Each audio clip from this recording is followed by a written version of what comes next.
During the Cold War, the US and the Soviet Union had to build underground silos to house nuclear missiles that could be launched at a few minutes' notice. Now, one of the technical challenges they had to overcome that you might not think of is acoustics. Launching a missile in such a confined silo generates a loud sound, so loud that it would have shaken apart the missiles before they could even launch. So the walls of the inside of the silo had to be covered in acoustically absorbent tiles, very similar to those in the world's quietest room. But after all of the technical challenges were sorted, what I wanted to know was how could they have launched these missiles very quickly if needed, but also never by accident? So I visited one of these Titan missile silos in the Arizona desert to find out exactly what it would have taken to launch a nuclear missile. Well, Derek, this is level 2 of the silo. We're down some 10 meters below the surface now. And this is the launch duct.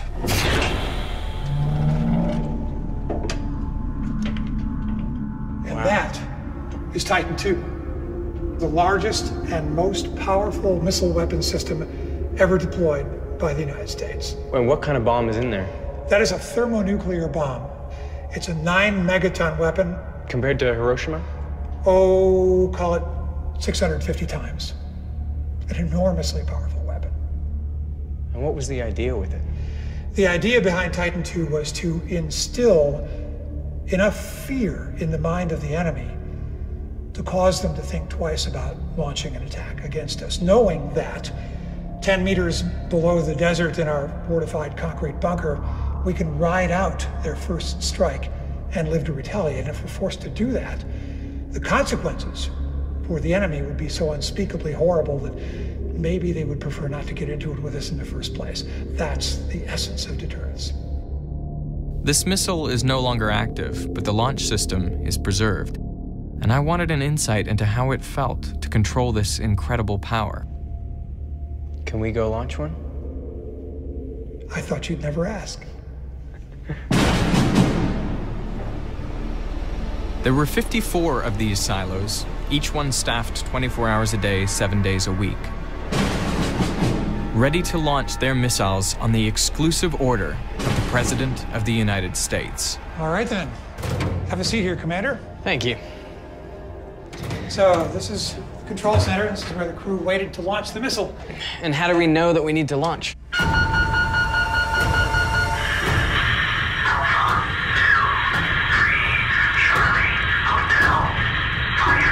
So we're going to write down every letter and number that we hear in a form in this notebook. I'm going to write it down in this notebook. We'll compare each other's work. If we agree that we've copied the message correctly, then we have what's called a valid message and authorization to take our lock off the big red safe. You know your combination, I know mine. We don't know each other, so we both have to agree to get inside. Inside we find authenticator cards. I'll give those to you.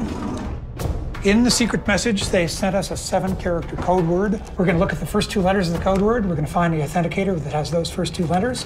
If the card here matches the code word they sent us, then this is a legitimate order to go. That gives us permission to put in our launch keys. I've already put them in for us.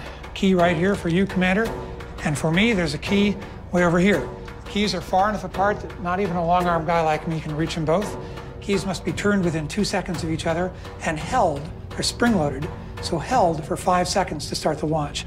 That guarantees that 2 people will be required to do it. You just can't run back and forth and do it yourself. And last but not least, we get the secret unlock code for the missile. 6 little wheels. Each little wheel has 16 letters of the alphabet. Nominally 17 million combinations. Only one will operate the missile. This is the fail-safe that prevents an unauthorized or accidental launch of the missile. So once we have all those things, authentication, keys, code, we're good to go. All set? Let's do it. Give me a countdown, 3, 2, 1, turn keys. We'll send this thing on its way. After you, Commander. 3, 2, 1, turn keys. And hold. Okay, you may release.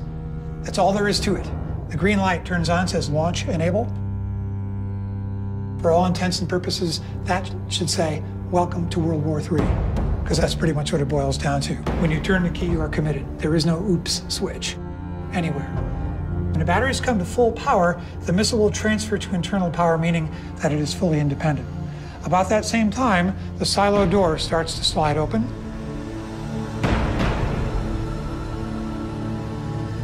It'll slide through a security radar beam and set off the alarm. That gives us silo soft. Guidance go means the internal guidance computer has full control of the mission. In a few seconds, we'll have main engine start. From engine start, we'll build up thrust, pop the hold down bolts, and off we go into the wild blue yonder.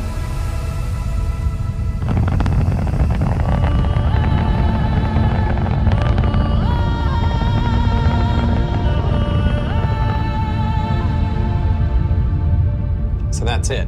We've basically just ended life on Earth. As you know it.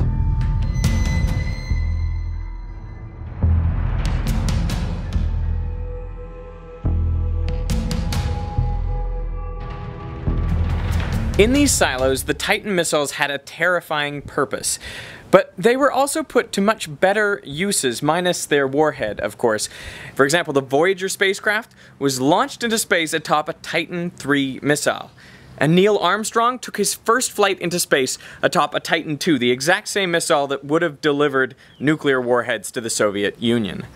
So the Cold War didn't only bring us this fear and potential of mutually assured destruction, it also made space exploration possible.